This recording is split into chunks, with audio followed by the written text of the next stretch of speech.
President-elect Donald Trump's announcement of plans to include Bitcoin as part of the U.S. strategic reserve has sent shockwaves through the cryptocurrency market.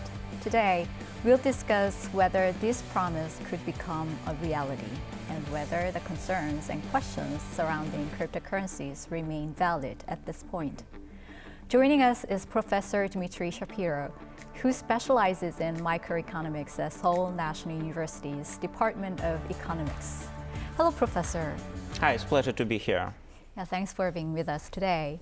So when it comes to Bitcoin, people can fall into two different categories, those who own it and those who don't. So which side are you on? I actually think that there are more than two categories because there are also people who, invested into cryptocurrency, Bitcoin or some other, and then lost a lot of money because the asset lost its value, because they opened account in crypto exchange and that crypto exchange was a fraud, or whether it was doing something risky with customers' money, or whether it was a victim of some hacking attack. So there are more than two categories, and then my favorite category would be a young man who in 2010 spent 10,000 bitcoins to buy 2 large pizzas. I think there are more than two categories. Lots of people did lose a lot of money. I personally do not invest into cryptocurrency because it's too volatile to my liking, to my risk tolerance. It's high risk, high reward, and before you get high reward, you have to deal with high risk, and I personally did not like to deal with that. Okay, interesting. Well, actually, President-elect Trump has been skeptical about cryptocurrencies, but he recently changed his mind. Why has he changed his positions on this?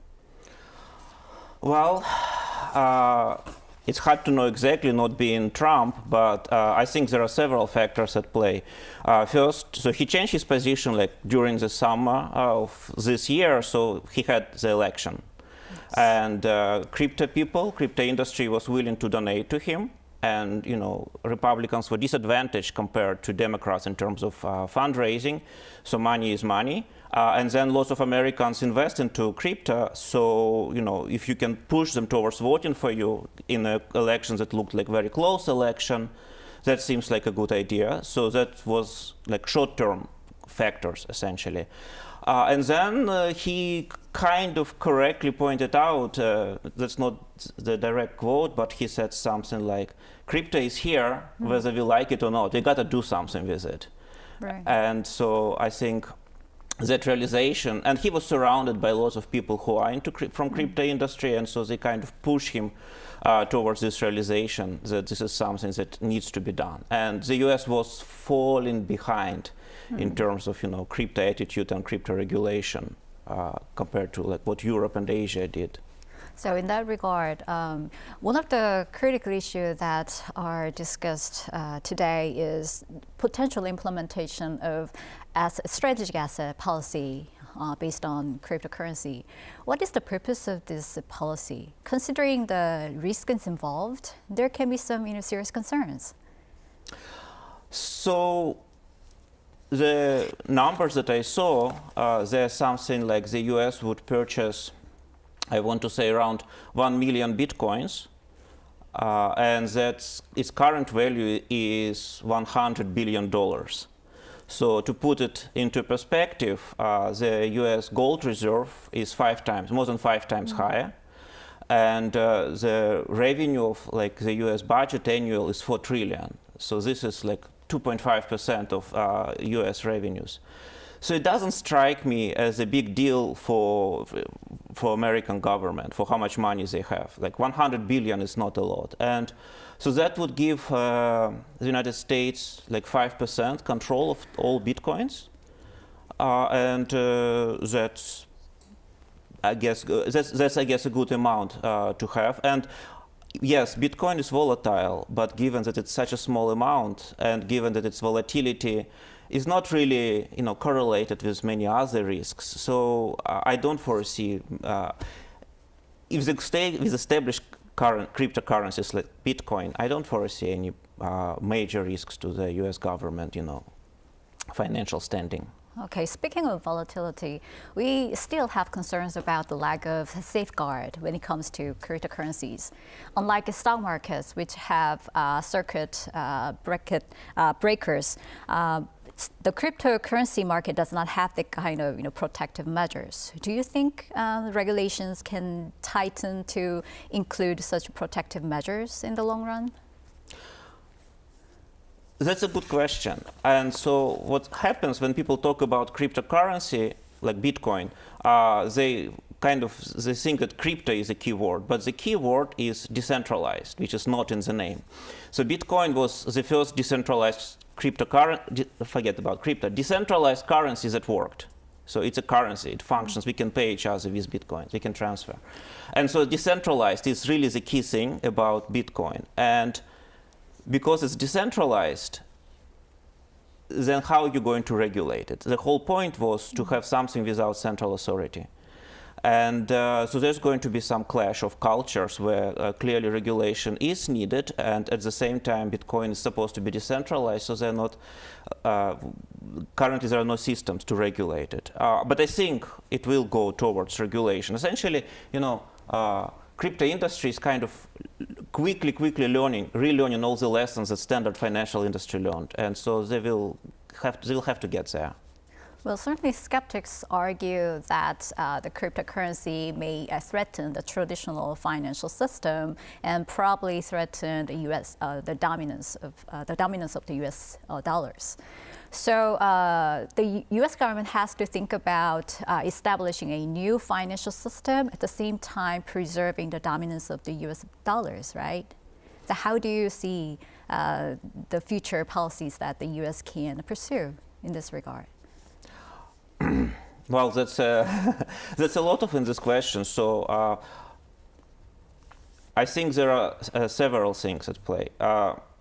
First of all, Bitcoin currently does one aspect of currency, which is you can transfer it. You can, I can send you 5 Bitcoins, and these 5 Bitcoins will be sent from me to you. I cannot do it twice. I cannot do it do anything fancy with it. So that part works, but that's not it, because financial system is more than just sending money from one person to another or from one entity to another. For example, if a company wants to raise money, like legitimate company. So if he wants to use US dollars, it goes to America, it starts like IPO, so issuing equities, then it will be subject to all kind of laws, like it has to be transparent, it has to do disclosure, it will have to surrender some of the control to shareholders, future shareholders. It has to have, this fiduciary duties to shareholders, all these laws, which are inconvenient. You don't have to deal with those laws in cryptocurrency, but what it means is that investors, you can either give crypto to somebody who, without any disclosure, or you can give somebody who did all the play by the rules. Of course, you want to give money to those companies who did play by the rules. So because of that, currently, like cryptocurrency, if it wants to expand, if it wants to continue to grow and reach like new levels of financial infrastructure, it would have to have some laws, some regulations. And the US government, given its current position, is actually, its position is very nice, because look, if the US government can say, we will allow this certain cryptocurrency to be used for like IPOs, for like financing companies, investing into companies, that will be a very big deal. So that was the first thing, that there is like current limitation of cryptocurrency, something that US with regulations can, jump in and address. And then there is another issue that, the US can start like issuing digital dollars, the central bank digital dollars, for example. So I think it's feasible to maintain like US strong position in the financial world, given that like there is lots of trust to US institutions, it has great court system, it has like great regulations as far as standard financial industry goes. I think there is some work needs to be done, but probably it can be, done with crypto industry so that it reaches this new level. So I think it's feasible. Okay. Then there are some developments happening in other countries like China and Russia. Recently, President Putin signed a legislation recognizing cryptocurrency as a legal asset. And China also did some moves, easing some regulations on cryptocurrency. So I'm wondering why these changes are happening. I think, first of all, there is overall understanding that the crypto is here, and as President-elect Trump said, whether we like it or not, we got to do something about it.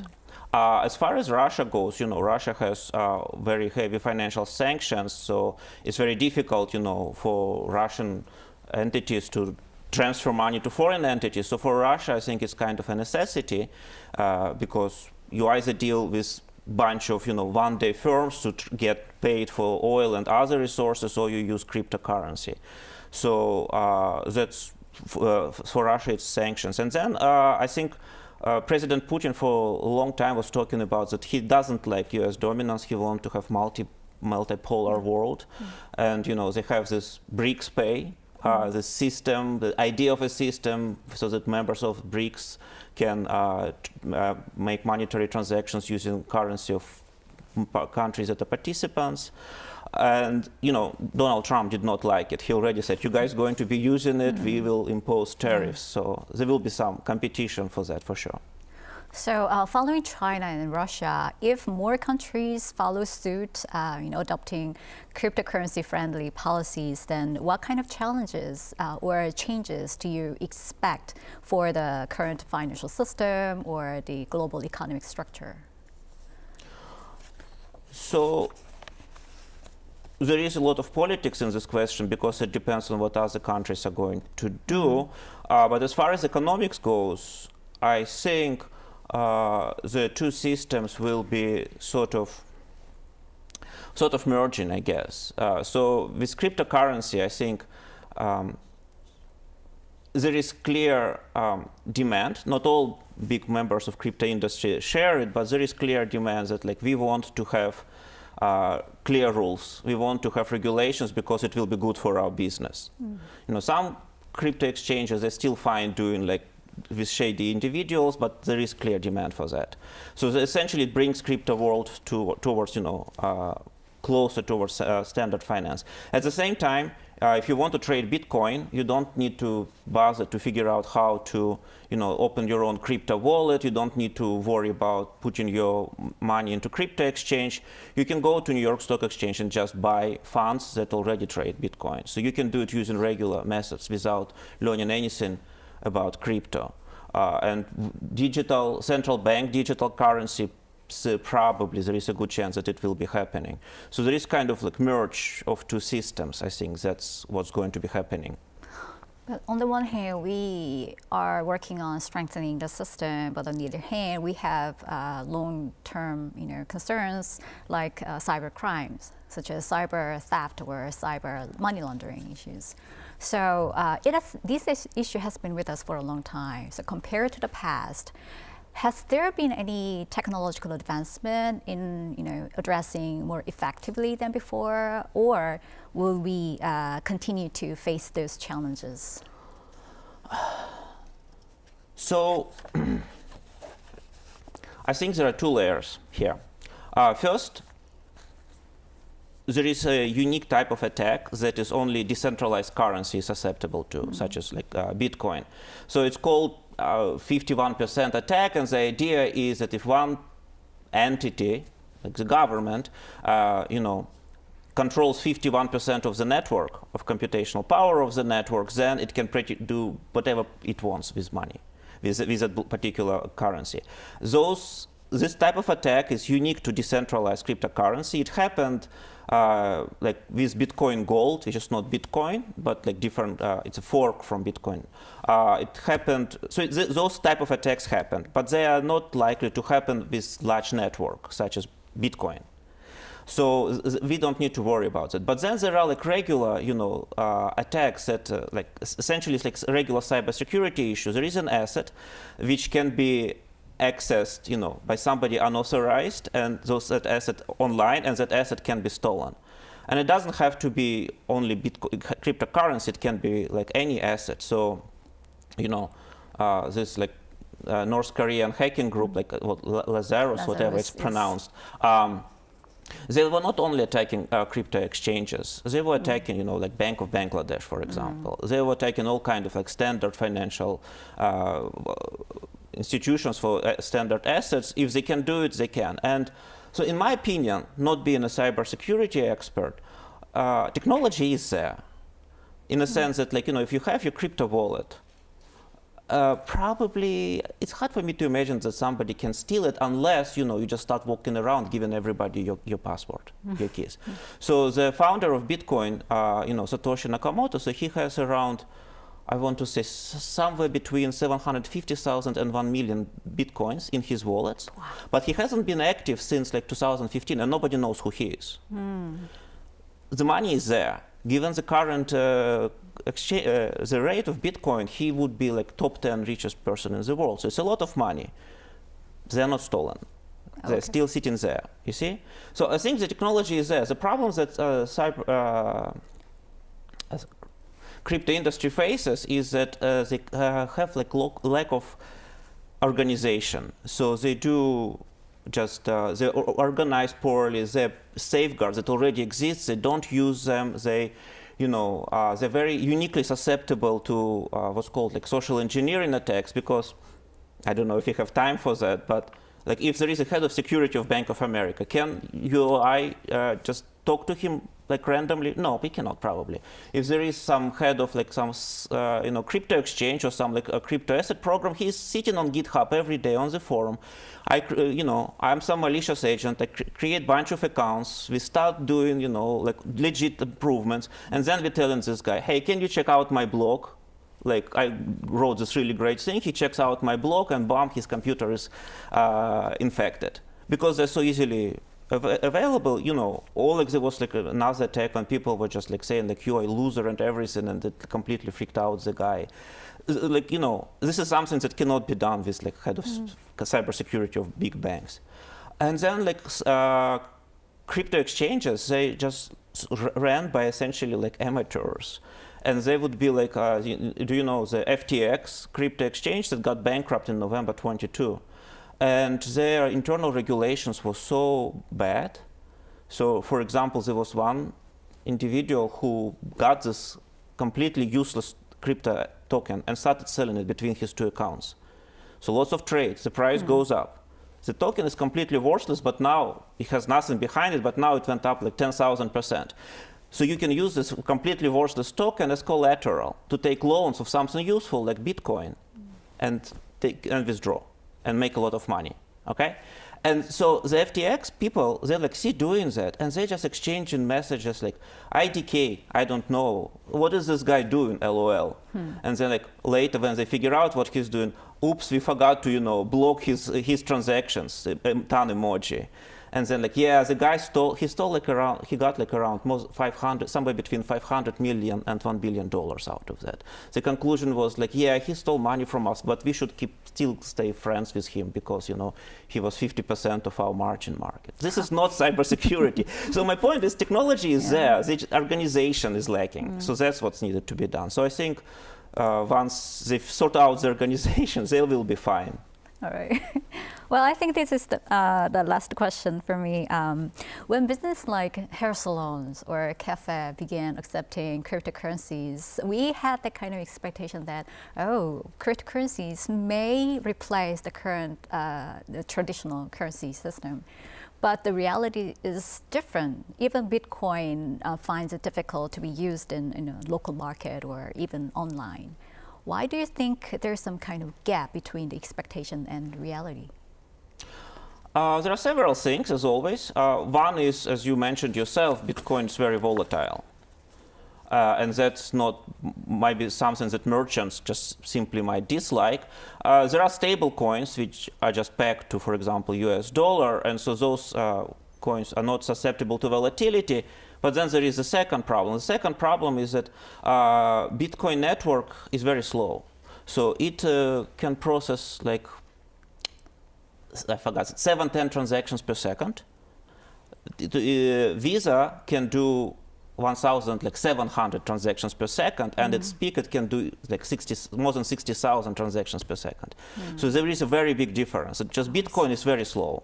So that's the second problem. And then there is also currently there is no like tax framework for merchants to know, okay, so I got this money in Bitcoins, what can I do? How do I pay taxes? This is all underdeveloped, and so I can see that many merchants would just stay away from cryptocurrency for now. Later, you know, with like stable coins that are stable in terms of the exchange rate, and maybe they can be faster, this tax framework, it will work out, but that kind of becomes very ironic because you start with this decentralized cryptocurrency, which will be future financial system, all these great ideas, and then you kind of would end up, the practical application would be stable coin tied to US dollar with heavy like, you know, tax regulations and everything. So, but that's like the only, I think, practical way to go if you want things to be applied, accepted everywhere. All right. Thank you for your insightful and also interesting analysis. Well, we'll continue to see whether the cryptocurrencies will be adopted worldwide. I think that wraps our discussion for today. Thank you for being with us. Thank you for having me here.